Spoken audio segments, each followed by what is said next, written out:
ओम नमः शिवाय। नमस्कार दोस्तों, स्वागत है आप सभी का आपके अपने यूट्यूब चैनल खुशहाल ज़िंदगी में। दोस्तों बात करेंगे वैकुंठ चतुर्दशी की। दोस्तों हमारे हिंदू धर्म में जितने भी महीने हैं उन सभी का अपना अपना अलग महत्व है, लेकिन अगर इनमें भी बात करें तो कार्तिक मास को सबसे उत्तम महीना माना गया है, क्योंकि इस मास में किए जाने वाले स्नान, दान, जप, पूजा पाठ इत्यादि के फल व्यक्ति को अन्य मास में किए गए पूजा पाठ इत्यादि धार्मिक कार्य के अनुसार 16 गुना अधिक प्राप्त होता है। कार्तिक मास का महत्व इसलिए भी बहुत अधिक है क्योंकि यह महीना भगवान विष्णु को अत्यंत प्रिय है। इस महीने में तुलसी पूजन और दीपदान का बहुत अधिक महत्व शास्त्रों में बताया गया है।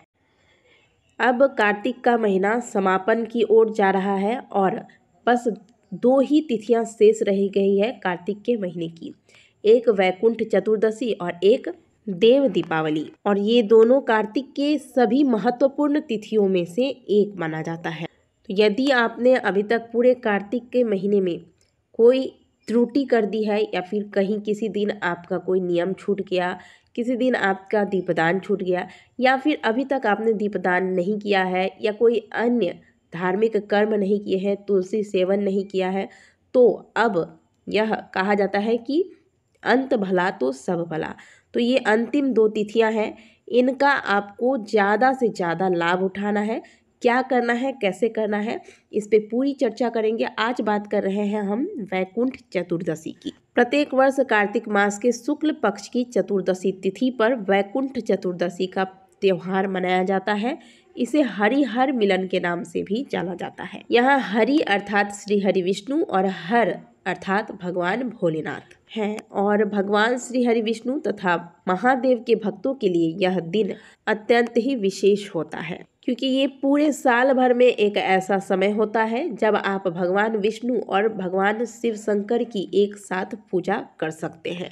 आप सभी जानते होंगे कि कार्तिक के महीने में दीपदान करने का विधान है, और यह दीपदान या तो ब्रह्म मुहूर्त में सूर्योदय से पहले अंधेरा जब होता है उसी समय किया जाता है, या फिर सूर्यास्त के बाद जब पूरा अंधेरा हो जाता है उस समय शाम के समय दीपदान किया जाता है। लेकिन पूरे कार्तिक के महीने में एक दिन ऐसा होता है जब दीपदान आपको मध्य रात्रि में करने से ही इसका पूर्ण फल प्राप्त होता है। वो है वैकुंठ चतुर्दशी का दिन। ऐसा क्यों? क्योंकि इसे संबंधित एक पौराणिक कथा है। एक बार भगवान विष्णु वैकुंठ छोड़कर भगवान शंकर की आराधना के लिए, क्योंकि भगवान विष्णु के आराध्य हैं भोलेनाथ और भोलेनाथ के आराध्य हैं विष्णु भगवान, दोनों में बहुत ही प्रेम है। और कहा भी जाता है कि जो व्यक्ति विष्णु भक्त है और वह शिव द्रोही है तो उसकी भक्ति चाहे कितनी भी श्रेष्ठ हो, उसकी भक्ति को भगवान विष्णु कभी भी स्वीकार नहीं करते। इसलिए प्रत्येक सच्चे विष्णु भक्त को भगवान शंकर का सम्मान करना चाहिए और प्रत्येक शंकर के भक्त को भगवान विष्णु का सम्मान करना चाहिए। तभी इनकी आराधना पूर्ण होती है और तभी इनके आराध्य इनसे प्रसन्न होते हैं।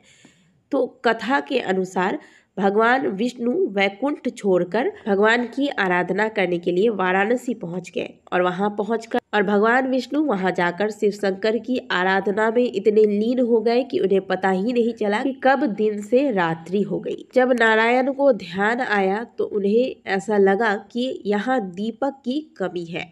तभी माता लक्ष्मी, जो कि विष्णु प्रिया है, माता लक्ष्मी भगवान के हृदय के बात को समझकर एक थाली में 14 दीपक लगाकर, और तब भगवान विष्णु इन 14 दीपकों द्वारा भगवान शंकर की आराधना करते हैं, और इस दीपदान से भगवान शंकर प्रसन्न हुए थे। इसलिए ऐसा कहा जाता है कि वैकुंठ चतुर्दशी पर 14 दीपदान करना चाहिए। तो यदि आप वैकुंठ चतुर्दशी में दीपदान का लाभ लेना चाहते हैं तो ऐसा विधान है कि इस दिन रात्रि में पवित्र नदी में जाकर स्नान करें और फिर वहां पर 14 दीपदान करें। लेकिन तब की समय अलग थी और अब जो है कलयुग है, और शायद ही हर किसी के द्वारा संभव हो कि वह जाकर रात्रि में नदी में डुबकी लगाए और वहां दीपदान कर सके। तो ऐसे में क्या करेंगे, घर में ही शुद्ध जल में गंगा जल मिलाकर हर हर गंगे बोलकर स्नान कर लें। इसके बाद 14 दीपक थाली में लगाएं। यह दीपक आप मिट्टी के भी ले सकते हैं और आप चाहें तो आटे का दीपक भी बना सकते हैं। और इन दीपकों में संभव हो तो घी भरें, क्योंकि दीपदान यदि आप घी से करते हैं तो ये ही सबसे उत्तम होता है। लेकिन अगर नहीं हो पाता है तब ऐसी स्थिति में आप तिल के तेल का प्रयोग करें। दीपक में आप थोड़े थोड़े से अक्षत, काले तिल, पुष्प इत्यादि छिड़क कर इनकी पूजा कर लें। जल से इन्हें आप निमिष लें। इसके बाद इन 14 दीपकों को भगवान विष्णु और भगवान शिव का ध्यान करते हुए कुछ दीपक घर के मंदिर में लगा दें, कुछ दीपक घर के मुख्य द्वार पर, एक दीपक उसमें से लेकर आप तुलसी जी के पास लगाएं, एक दीपक घर की रसोई में लगा दें, जहाँ जल रखते हैं वहाँ पर एक दीपक लगा दें, घर का पिछला जो दरवाज़ा है उस स्थान पर एक दीपक लगा दें, घर के छत पर दीपक लगा दें, घर के आसपास कोई चौराहा है तो वहाँ एक दीपक लगा दें, एक दीपक आप किसी पीपल वृक्ष के नीचे लगा दें, आसपास यदि कोई ब्रह्म स्थान है या कोई मंदिर है वहाँ आप जाकर दीपक लगा दें। इस प्रकार से इन स्थानों पर, अगर कहीं पर आंवले का वृक्ष है तो वहाँ भी दीपदान कर सकते हैं। इन स्थानों पर आपको ये 14 दीपक लगा दें और जो शेष दीपक बच जाए उसे आप घर के सामने जो सीढ़ी है वहां पर आप सजा सकते हैं। तो वैकुंठ चतुर्दशी पर दीपदान का यही विधि है। इसी विधि से यदि आप दीपदान करते हैं तो ही इस दिन के दीपदान का फल प्राप्त होता है। आज के दिन हरिहर मिलन कराया जाता है। तो ये कैसे करना है आपको भगवान विष्णु और भगवान शिव की एक साथ पूजन करनी है। इसमें आपको भगवान शिव पर चढ़ा हुआ बेलपत्र उठाकर भगवान विष्णु को अर्पित करना है। भगवान विष्णु के पास चढ़ा हुआ तुलसी का पत्ता उठाकर, तुलसी दल उठाकर भगवान शिव को समर्पित करें। इस प्रकार से हरिहर मिलन कराया जाता है। तो ये कार्य भी आप आज के दिन कर सकते हैं।